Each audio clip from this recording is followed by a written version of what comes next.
It's Wednesday, so right before we get into the Winter Classic, which is starting up here, let's talk about stats. So last week was the Panic Index for Christmas, and now it's the stats for New Year's. And I thought I'd do something completely different today than the normal statistical leaders, as we just discussed MVPs for the team and some statistical leaders there. So, hits leaders across the National Hockey League.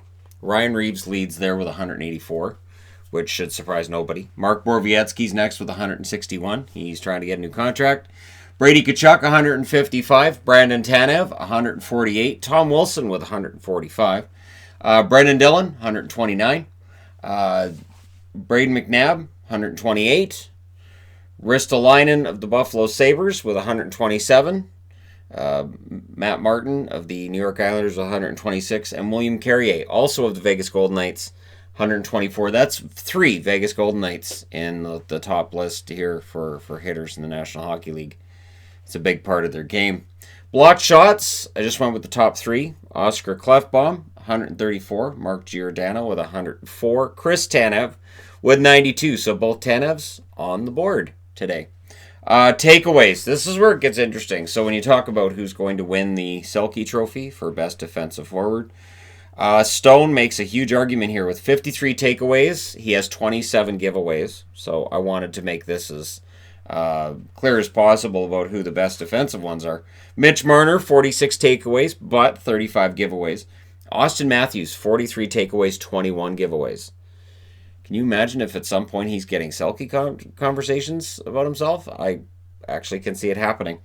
Evgeny Malkin, 42 takeaways to 32 giveaways. Riley Smith has taken the puck away 42 times. He's given it away 20. Matthew Barzal, 41 takeaways, 61 giveaways. So his defensive game's getting better. It's not great yet, as shown by the 61 giveaways. And Jacob Slavin, 41 takeaways to 27 giveaways, which is excellent for a defenseman. Absolutely excellent. Most defensemen, there's more giveaways than takeaways.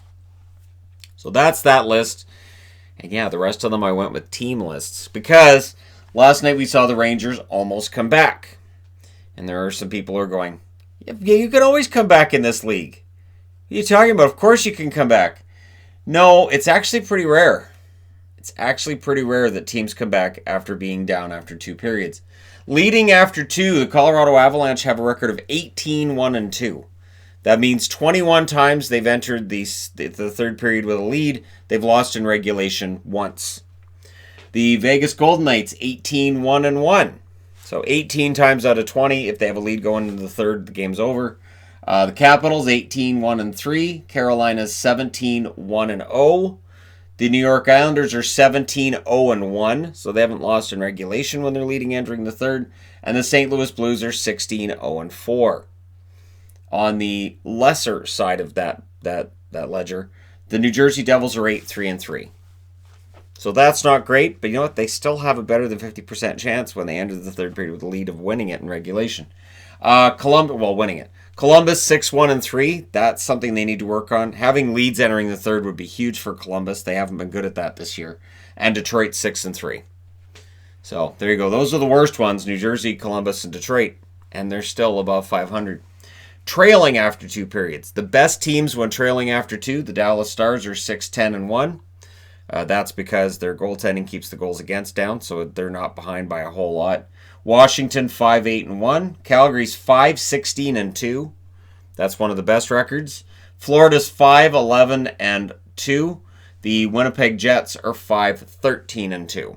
And on the downside, Buffalo's 0-14-2 when behind entering the third period. Colorado's 0-9-1. So Colorado's lights out if they're leading, and they're really lights out if they're losing. So there is no in-between with Colorado. Also, notables, Rangers, since they made that big comeback last night and it didn't work for them. They're 1-12 when they're losing entering the third period. The LA Kings are the worst in the league, I think, when they're trailing entering the third, although they have the one win. They have 19 losses in regulation, and a lot of that has to do with goals scored. So let's look at goals by period, shall we? First period goals, your leader there is Colorado Avalanche with 48. Vancouver has 45, Toronto 43, Edmonton 43, Carolina 43, Boston 43, and Vegas 43. Your least amount of goals scored in that period, Detroit has scored 26 in the first. Calgary scored 24. So the anemic Calgary Flames, 24 in the first period, and they didn't have any last night, and they allowed 3 in the first period last night. That's not good. Then you're trying to climb uphill throughout the game, and it makes it more difficult. Second period goals, Florida leads there with 56. Colorado, 55. So Colorado pretty strong in the first and second period. Minnesota, 50. Pittsburgh, 49. Buffalo, 48. And Nashville and Winnipeg both have 47. Now, goals for in the second period on the lesser side of that ledger. Columbus has 30. The LA Kings have 30. And Chicago has 23. So Chicago, pretty good in the first, not so great in the second. And then in the third, Chicago's good. So this is where it gets really weird. Third period goals, Washington 55, Boston 54, Nashville 54. So Nashville's on the board for both the second and third periods. Toronto 53, Philadelphia 52, Pittsburgh 49, and Chicago 48. So Chicago more than twice as many goals in the third as they have in the second period, which is bizarre. On the smallest side of things, Anaheim with 28 goals in the third. If they're losing entering the third, they're done. New Jersey 25. So that's a problem. Because when you look at goals allowed in the third period, your leader is Detroit with 57 in that third period. San Jose 55, Toronto 54. So Toronto scores 53 in the third period and they allow 54. So if you're a Toronto fan and you feel like, man, third periods are crazy for Toronto, you're absolutely right. That's 107 goals in third periods involving Toronto this year. Chicago 51, so they score a lot and they allow a lot in the third period as well.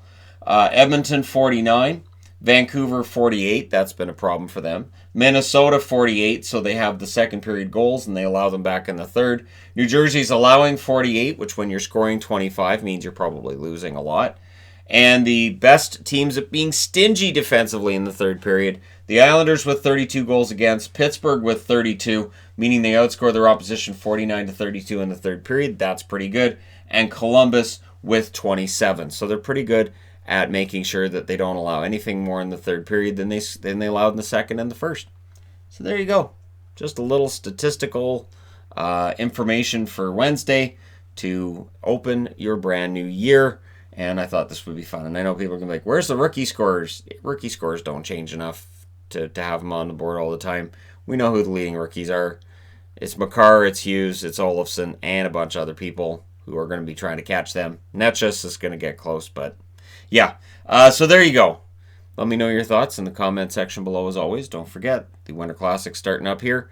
And hit like and subscribe if you're browsing your way through, just happened upon this video. Thank you guys so much for watching, for all your support. I'll talk to you again soon.